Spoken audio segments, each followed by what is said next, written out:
So, week five recap today, boys and girls. Um, week five was quite a week for most teams. There were five teams that scored over 100 points this week, which is a really high number. There were also two teams that scored over 100 points and lost, which is um, not a fun way to go down for sure. Excuse me. 5 weeks in, the Leatherwood boys are now ruling the league. They're both 4-1, and they have first place in both divisions right now. So somebody's got to do something to knock them off. The big winner this week, among others, but the big winner for the first time was Gunning for You. Not only did they get their first win, they also got high score by beating Biden time 118 to 107. It was quite a fantasy matchup because Biden our time looked to have a pretty healthy lead. They scored 107 even with Russell Wilson going out early in the game with an injury based on big games from Alvin Kamara, Mike Evans, Jamar Chase. Gunning looked like he was too far back to win with only Jonathan Taylor going on the Monday night, but Taylor went crazy for the Colts until Lamar Jackson went even crazier. Taylor had 28 and put Gunning for You over the top, 118 107 over Biden our time. DK Metcalf also had 21 for John. So congrats on that win. Uh, in another game between two teams that scored over 100 points, it was the first, I'd say, first time grudge match between Fear the Wax and Rated X. I think both these teams are competitive, like nice competitive spirit. I know Rated X wants to beat Fear the Wax as much as anybody. We all like that. But Fear the Wax won this week, 115 to 106. Dak had 30, and then the matchup between the top two fantasy running backs right now, Derrick Henry for Fear the Wax, he had 31. Austin Eckler for Rated X had 29. So really, really solid performances by both of them. Great performances. Antonio Brown had 24 for Fear the Wax. Still hate that guy. Um, Rated X had Alexander Madison start in place of Antonio Gibson. Madison had 21, Gibson had 19.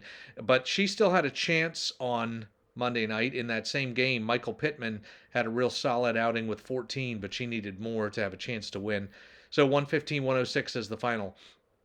The fifth team that scored 100 was Hooked on Stephonics, who beat Cobra Kyler 109 to 66. This was also a match between two close combatants, brothers. I think Lou's the older brother, so older brother gets the better of younger brother in this one. I just mentioned Lamar going crazier than Jonathan Taylor. He had 51. So, I mean, just ridiculous numbers. Lou was going to win anyway, but with a just hardly anything from Lamar, but 51 to get him up to 109 and crush his brother. Mike Williams, by the way, for Cobra Kyler, right now is the number one receiver in the league. He had 28. It's kind of crazy, isn't it? Who would have thought? Um, but for Cobra Kyler, man, I mean, Clyde Edwards-Helaire goes out with an injury after he's already lost McCaffrey and Montgomery. So that's pretty rough sledding. Bad luck. Swift kick in the ass beat let's my three sons 96 to 87. This was another good game. I mean, really, close, good, high scores.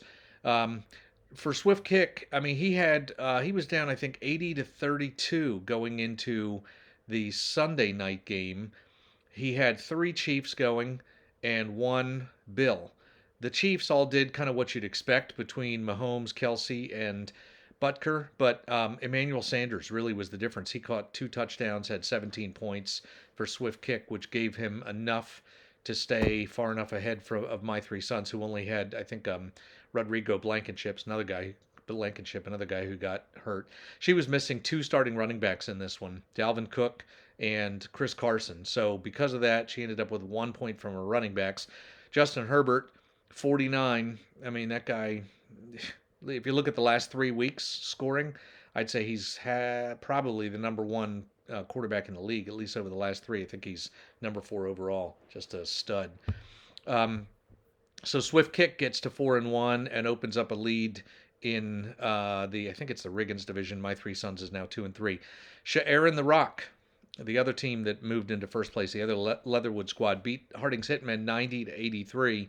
Josh Allen with 41 was really it for Sha'arin the Rock. Otherwise, he didn't have anything all that spectacular, but huge game from Allen. For Harding's Hitman, I mean, 83 is a reasonable score too. I'm sure if he's like me, he's thinking he could have started Cortland Sutton, who was on his bench and scored 18.